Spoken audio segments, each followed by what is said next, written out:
그래서 제때 취임 못할 수 있다는 얘기, 이 얘기 하나하나 짚어보겠습니다. 이렇게 소송전이 길어지면 최악의 경우 새 대통령이 제때 취임 못할 가능성도 있습니다. 바이든 후보는 일단 소송전은 뒤로 하고요. 오늘 기자회견에서는 자신감을 보였습니다.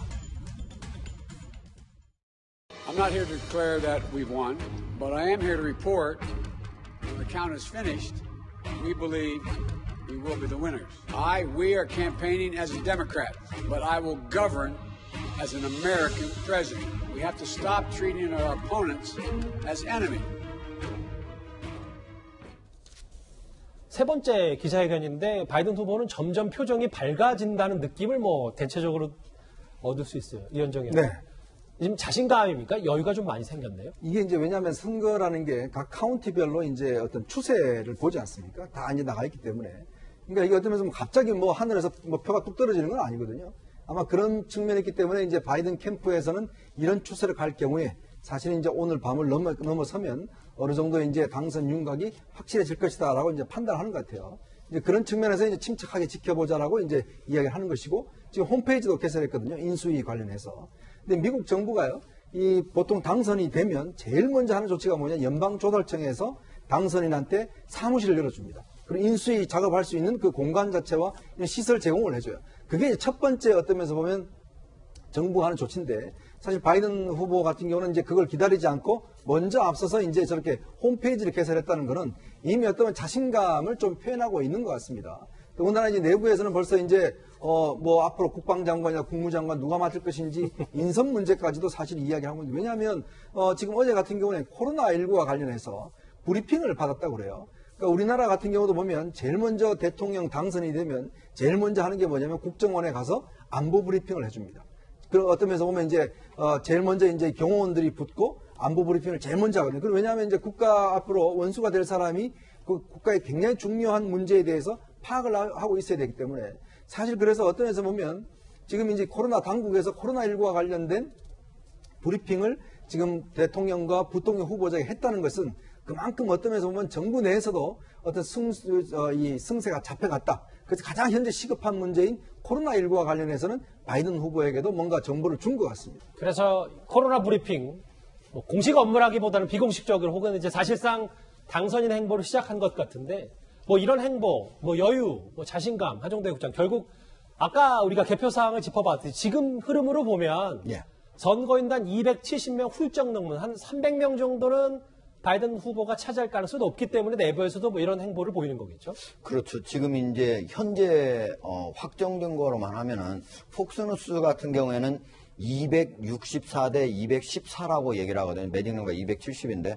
그런데 이제 CNN 같은 경우는 좀 더 보수적으로 잡아서 애리조나를 아직 넣지 않았기 때문에 253대 214로 얘기를 하고 있습니다. 그런데 지금 현재 추세로 보면요. 유일하게 지금 남은 지역 중에서 유일하게 확실하게 트럼프 대통령이 챙길 수 있는 선거인단은요. 알래스카 3명뿐이 없어요. 그리고 나머지는 지금 예를 들면 경합주라고 얘기한 것 중에 펜실베니아, 노스캐롤라이나, 조지아 이 세 곳이 합치면 51석인데요.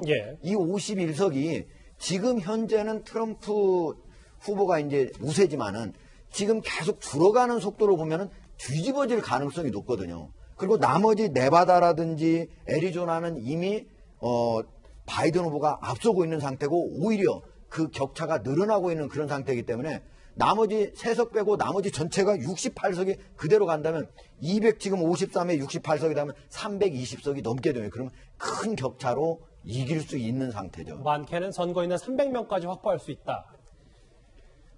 인내심, 자신감, 여유 이런 단어가 지금 바이든 후보에게 떠오르는데요. 당선이 된다면 퍼스트레이디, 그러니까 배우자와 부통령의 역할도 매우 중요할 것 같습니다. 해리스 부통령 후보와 아내 질 바이든 여사가 관심을 받는 이유기도 합니다.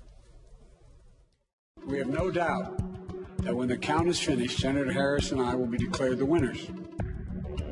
4 days after Beau's funeral, I watched Joe shave and put on his suit and walk out into a world empty of our son. He went back to work. That's just who he is. 어느 정도 승부의 추가 기우니까 이제 바이든 사람들이 좀 주목을 받잖아요. 신법철 박사님. 근데 이 뭐 해리스 부통령 얘기는 뭐 다음 주에도 할 수 있는데 이 멜라니아 여사와 대척점이 있다. 왜 질 바이든 후보가 좀 뭐 차별화가 되는 겁니까? 워킹맘이죠.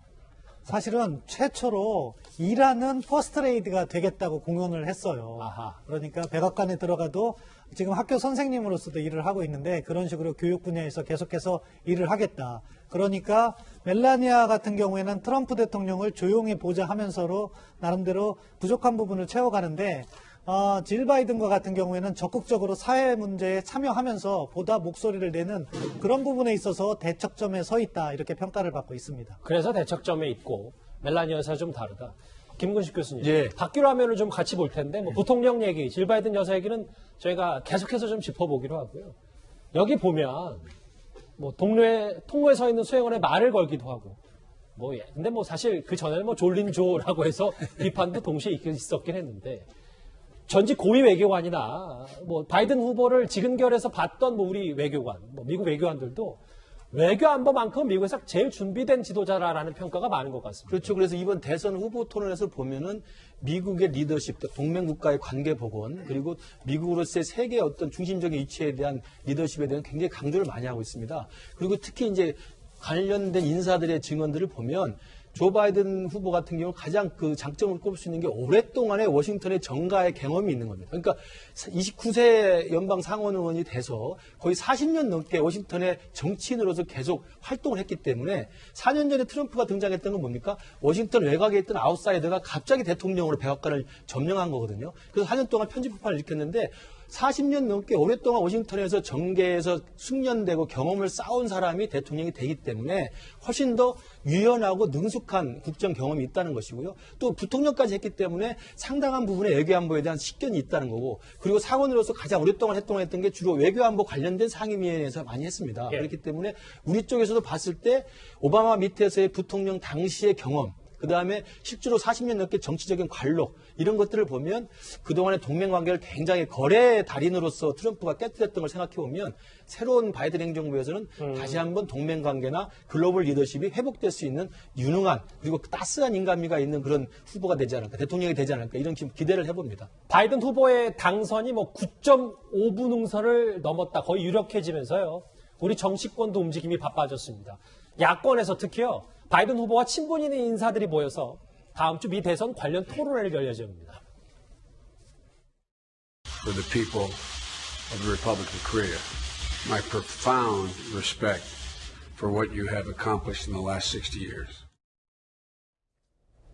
당시 우리나라에게 메시지를 전했던 바이든 후보인데 이현정 의원, 네. 뭐 바이든 인맥이라고 하니까 대체적으로 지금 야권의 인사들인데 이게 정부가 정부끼리 만났을 때 바이든 후보가 한창 활약했을 때 우리 정부가 보수 정권이어서 그런지는 모르겠는데 일단 반기문, 박진, 조태영 뭐 이런 분들이 좀 자리하고 있네요. 아무래도 이제 바이든 후보 같은 경우는 이제 정통적으로 이제 상원 외교위원장도 하고 오랫동안 사실 외교안보 문제를 했기 때문에 우리 외교 관료들하고 꽤 친분이 깊습니다. 반기문 유엔 사무총장 같은 경우는 이제 이 델라웨어 대학교라고 거기에 이제 이 바이든이 나온 학교인데요. 예. 거기에 와서 좀 이제 기조연설을 맡아달라는 그런 부탁까지 받을 정도로 굉장히 친분이 있고, 박진 지금 모형 같은 경우는 워낙 이제 이 김영삼 대통령 때 통역을 전담했지 않습니까? 그래서 예전에 이제 바이든 후보와도 같이 한번 사적으로도 이야기를 나눈 적이 있었고, 예. 조태용 지금 의원 같은 경우도 외교부에 있었기 때문에 굉장히 친분이 있습니다. 그리고 또 어제도 이 시간에 말씀드렸지만 사실 이제 바이든 후보 같은 경우는 우리나라 김대중 대통령을 굉장히 존경하는 있어요.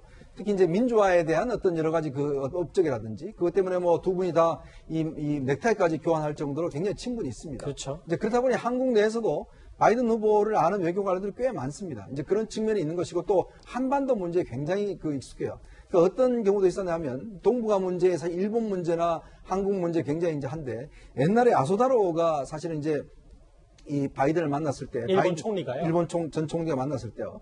이 아소다로 총리한테 가서 절대 신사참배하지 마라. 이런 이야기를 한 적이 있어요. 그래서 아소다로가 절대 안 하겠습니다 하고 가서 바로 신사참배를 했어요. 그 다음에 불같이 화를 냈다는 겁니다. 내가 하지 마라 그랬는데 왜 당신 하느냐. 그러니까 그만큼 어떤 면에서 보면 이쪽 동북아 문제에 대해서 이것이 어떤 의미를 가지는지를 잘 알고 있는 지도자이기 때문에 사실은 어떤 면에서 보면 굉장히 이야기가 잘 통할 수 있는 그런 측면이 충분히 있습니다. 현재 개포 상황, 그러니까 핵심 경합주인 조지아주와 펜실베니아에서 지금 트럼프 대통령을 맹추격하고 있는 여유 있는 바이든 후보, 그리고 사실상 대선 불복을 공식화한 트럼프 대통령 얘기 저희가 뉴스탑 10 첫 소식으로 하나하나 짚어봤습니다. 이 소식은 여기까지입니다. 다음 주제, 이제는 오늘 국내 뉴스 가운데 가장 뜨거운 얘기로 넘어가 보도록 하겠습니다.